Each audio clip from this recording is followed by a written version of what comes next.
Well, welcome back to You Heard It From CFP. My name is Matthew Coyle. Today is October 4th, 2021. Welcome back to my office. Today we're going to talk about 7 things I never do with my money. Stick around. Let's dive in.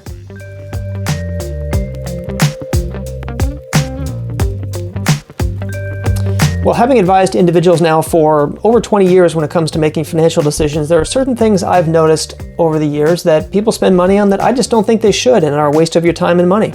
So let's do 7 things right now that I never spend money on. We'll dive in with number 1 right away, and that's timeshare properties. I see a lot of timeshare properties that people invest in, and frankly, most of them are a waste of money. They are very illiquid, they're tough to sell.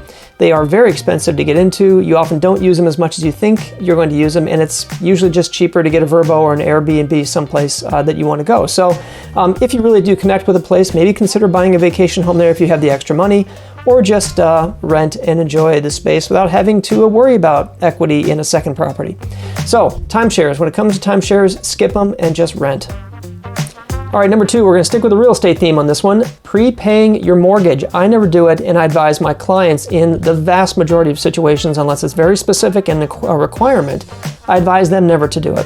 When you prepay your mortgage, you are building equity in your home a little bit faster by making extra mortgage payments. That is akin to putting more money in a single asset or telling the market you don't think you could earn a rate of return above your mortgage rate, which in this historic era of low rates doesn't make much sense. So I do not choose to prepay my mortgage. I advise my clients do not do that. And I would advise all of you to not prepay your mortgage unless it's required of you contractually, or you absolutely, for some very specific reason, have to pay it off early, but those situations are rare. So skip the prepayment of mortgages, invest the money in a Roth IRA if you're eligible, or simply just put the money in a rainy day fund for future use. Number 3, I never purchase extra insurance on short-lived or inexpensive assets. Now, if you have a very expensive automobile or a very expensive purchase of some kind that you want to put extra insurance on because it has a particular set of technologies in it or a lot of electronics, that's understandable. But purchasing insurance on short-lived assets like televisions, laptop computers, phones, desktops, other types of technology that is made much better than it used to be, you probably don't need to do that, and I never purchase that myself. Most manufacturer warranties will cover you for at least a year on the purchase, and it's probably pretty good stuff anyway. It probably won't fail in the first year. And most major credit cards will cover you for up to $10,000 of coverage or 120 days on purchase protection should the particular item you're purchasing be defective or damaged or lost or stolen, what have you. So I say these days, skip the purchase protection on short-lived assets and save it for just the really expensive stuff. I never purchase insurance or extra insurance on short-lived assets. All right, number 4, we're going to keep moving fast. I never donate money over the phone. If you want to donate money to your favorite charity, or if you want to donate money to a local cause, good for you. I absolutely encourage you to do that. However, in the age of the internet, please go to the website and donate directly. I run into a lot of people, especially this time of year when we get to the end of the year and people start thinking about their charitable donations for next year. There's a lot of scams and people get caught all the time. You are much better off and safer going directly to the website of the charity of choice, or simply reach out via the postal service and send them a check.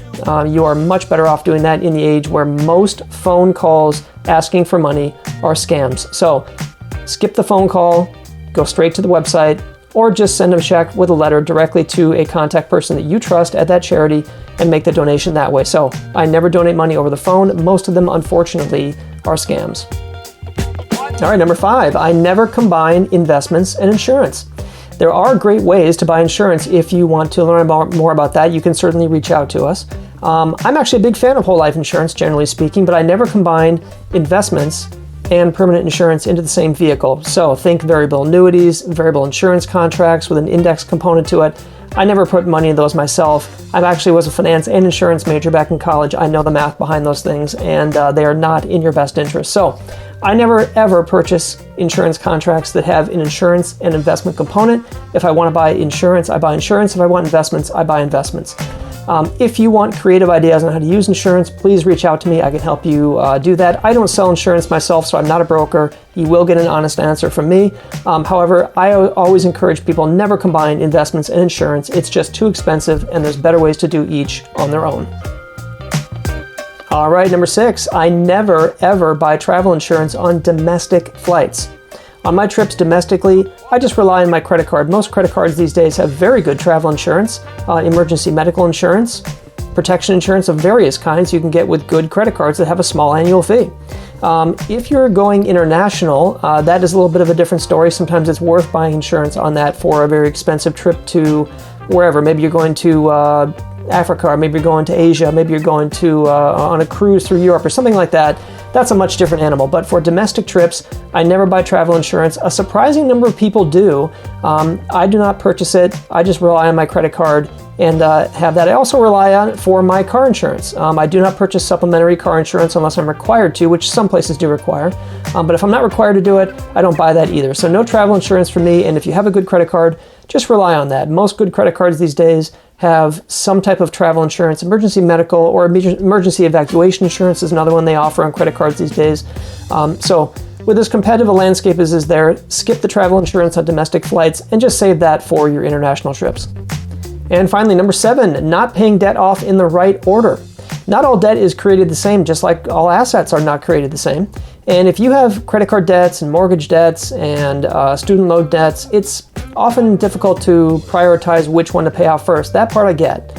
What you do not want to do is you do not want to make, say, extra mortgage payments, see my earlier point on that one, in the expense of your student loan payment or your credit card payment, particularly your credit card payments, because those rates are just so high.